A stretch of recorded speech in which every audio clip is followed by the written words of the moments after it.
Chefs come in all shades of character and attitude.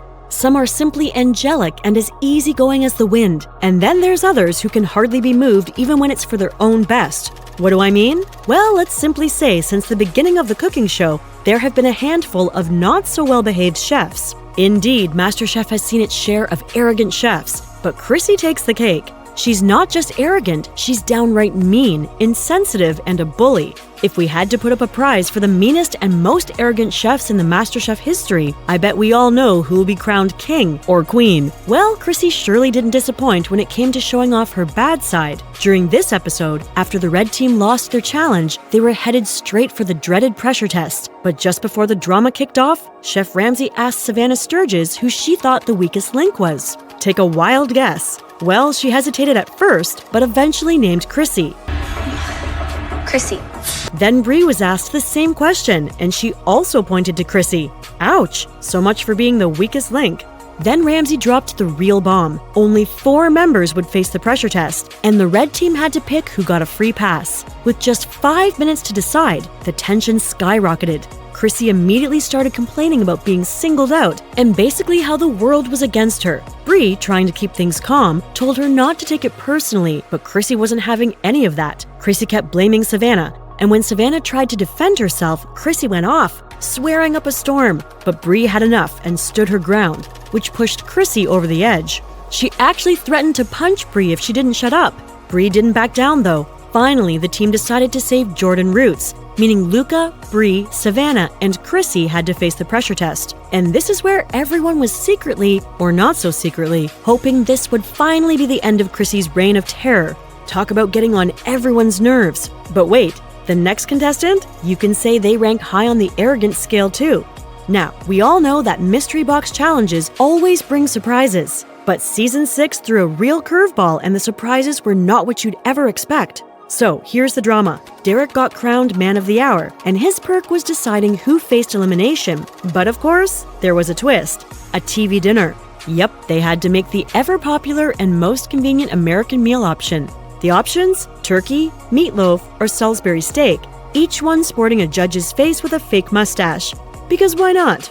Derek chose one, and the contestants had to transform it into a high-end dish in just an hour. Salisbury steak with broccoli and mac and cheese was the chosen meal, and Veronica was thrilled, or maybe too thrilled. She's been a TV dinner aficionado for 59 years. Not sure if that's impressive or concerning. Then came the kicker. Derek got to pick one contestant to stand still for the first 15 minutes. Yeah, it was that petty. Imagine having to waste the first 15 minutes of a competition doing absolutely nothing. Derek, loving his power trip, pointed to Christopher, and let's say Christopher didn't like that at all. Things were about to get spicy. Meanwhile, Jesse went big with venison and planned to fry up some mac and cheese. That's when he discovered something shocking. Chef Ramsay had never tried fried mac and cheese. The collective gasp was palpable. Veronica, meanwhile, got a nudge from Christina about her usual poor presentation. Christina asked what she had planned, and Veronica said it would look like a TV dinner. Excuse me? Did she just say it'll look like a TV dinner? The judges were even baffled. I mean, the point of the challenge was to make something more grand than just a TV dinner. But well, what can I say? Christina, trying to stay calm, asked if Veronica understood the challenge was to elevate the TV dinner. But Veronica, being the mean old granny that she was, waved off their concerns and said, "My grandkids are waiting to hear you guys say awesome." My grandkids are waiting to hear you guys say awesome. Indeed, Granny's playing by her own rules. When it was time to present, Veronica's dish was exactly what you'd expect. Calling it a train wreck might even be a little understatement. It looked like a cafeteria food fight on a plate. Chef Ramsay was clearly disappointed. Veronica had completely missed the mark here, but somehow she looked genuinely surprised. Wow, just wow. How can you stand there and act surprised when Christina warned you about the exact thing, not once, but twice? Come on. Chef Ramsay spelled it out, one portion of a TV dinner, elegant and upscale. But no, Veronica thought her dish was fantastic. And the gross part? Chef Ramsay poured out what seemed like a gallon of liquid from her broccoli. Ew! He groaned and gave her a look that said it all. Then he walked away, leaving Veronica in shambles. I bet she secretly hoped someone else would screw up just to avoid being sent home. Just how arrogant and ignorant can one really be? Up next, let's dive into the drama of the Mystery Box Challenge from Season 15 of MasterChef. This was a make-or-break moment for each contestant. where they had to whip up something incredible using mystery ingredients in just 60 minutes. But here's the twist. Only 3 dishes would be tasted by the judges, so presentation was key to making it to the next round. Adrian clinched the title of Mystery Box Champ, earning the privilege to strut into the Masterchef pantry and hand-pick ingredients for the elimination test. And guess what the theme was? Desserts. Sounds sweet and easy, right? Well, it sure was a sweet challenge, but trust me when I say, it had its share of pressures. So, Adrian didn't hold back with his choices. He picked coffee for everyone else and nuts for himself, stirring up a mix of surprise and concern among the contestants. You could practically hear the contestants' minds racing. Did Adrian just serve up a strategy or a caffeine-induced conspiracy? You could also feel the tension rising as they wondered how Adrian's strategic move would play out for them. After a frantic 90-minute cooking session, judgment time arrived. Literally. Adrian stepped up first with his dessert creation.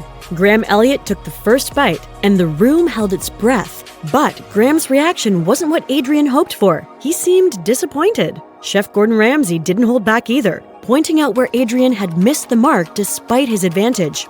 Adrian's disappointment was clear, realizing he hadn't delivered under pressure. Joe Bastianich emphasized the importance of seizing every opportunity to shine in the competition, especially in crucial challenges like this. Wait, let's analyze this. Adrian had the opportunity and advantage to pick an ingredient for himself, yet he failed to make a dish worthy of the judges' praise. Oops, that's very disappointing. But Adrian wasn't alone in facing the judges' harsh critiques. Jenny's attempt at a tart turned out raw, earning her some pointed criticism, and Alvin's coffee-inspired dish didn't fare any better. Chef Ramsay described it as a coffee blood clot, which didn't sit well with him. Now, let's rewind a bit to Max's turn. If you don't already know, Max is known for his bold and sometimes arrogant approach to things. This time, he presented a dessert that left Chef Ramsay momentarily silent. It was one of those moments where you could sense the tension through the TV screen.